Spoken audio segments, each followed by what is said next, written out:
Okay, this video is about a section from the Bible called First Corinthians, the book of First Corinthians, chapter 13. And the reason I'm going through this is this totally relates to health and to healthcare. Okay, so here's a beautiful painting of St. Paul preaching in Athens at the Aereopagus by Raphael in 1515.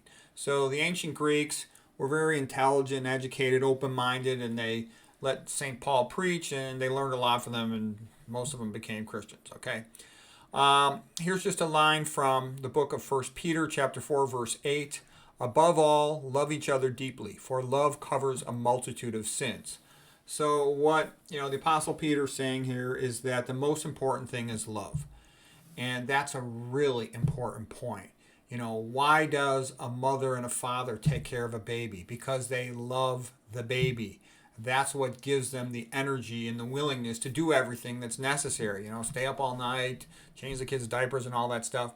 And so what I'm trying to say is the modern university system, the modern healthcare system has defined life as this atheistic Darwinian system. What they basically say is you are not humans. And you need to know that when somebody says you are not a human, they are dehumanizing you. They're saying that you're just a talking primate, okay? This is a very big deal. That's why you have to have Bible-based ethics if you want things to go as well as possible. So what I'm trying to show you here is the Bible says this first in First Peter and then in First Corinthians is going to echo that same message again, that love is the most important thing. Because when you love someone, when you believe they're created in the image of God, they're part divine, you want to do the right thing, and you will do the right thing. Versus if it's just a talking primate, a talking monkey, why not steal its money? Okay, you have no obligation to it. And I'm trying to tell you this. That's why medical school is basically fake. You got students have gone all through pre-med, all through 4 years of medical school, and then when you talk to them, they don't know anything. I'm not joking. They don't know what atherosclerosis is. They don't know what diabetes is. They don't know how to treat any of these diseases. They don't know the Warburg effect. They don't know estrogen chemistry. They don't know the discoverers, the research, any of the basic stuff about the common diseases, okay? That's a joke. I mean, I could take a bunch of people with zero medical training, none, zero, and just, lecture them every day for 1 week. And they would know more than the top 100 medical students in the entire United States. There'd be no contest, okay? So anyways, 1 Corinthians chapter 13 is beautiful. Here I'm going to read it to you. And it was written by St. Paul. Okay, here we go. If I speak in tongues of men and angels, but have not love, I am a noisy gong or a clanging cymbal. Oh, one other thing too about 1 Corinthians. Paul was writing a letter to the Corinthians about their new church and helping to guide them. There were some discussions and arguments about what's really important or not important. Who has the most knowledge of religion, who has the most ability to predict and prophesy and preach.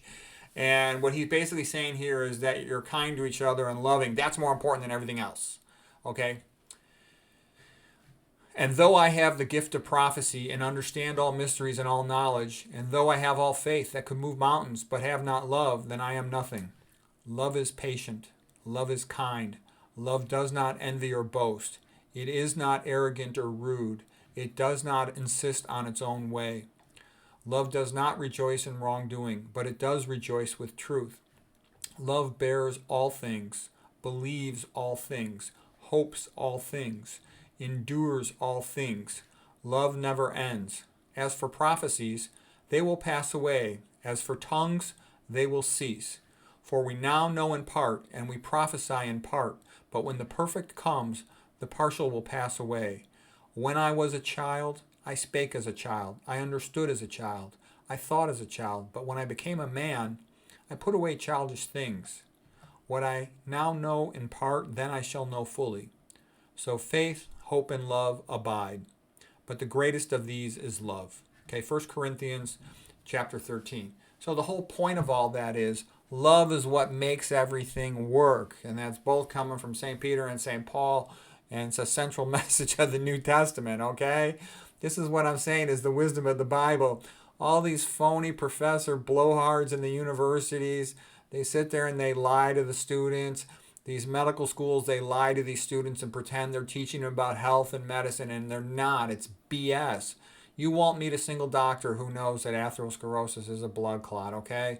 You won't meet a single medical student that learned in medical school about Dr. Esselstyn and reversing heart disease, about Shellman, Taylor, and the rest of them, Sweeney, McDougall, and Pritikin and reversing diabetes. Not a single one's going to know about Ornish and low-grade prostate cancer, stabilization with the vegetarian. None of this is taught, okay?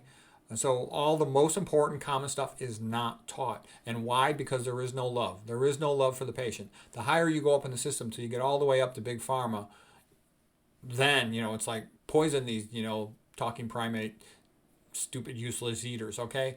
So I say this stuff to help protect you. Once you understand how it all works, then you can figure out what you actually need. The healthcare system's good at taking care of trauma. It's good at prescribing antibiotics for infections. It's good at end-stage disease treatment, things like, putting somebody on dialysis, artificial knee replacement, hip replacement, and there's a lot of other things too.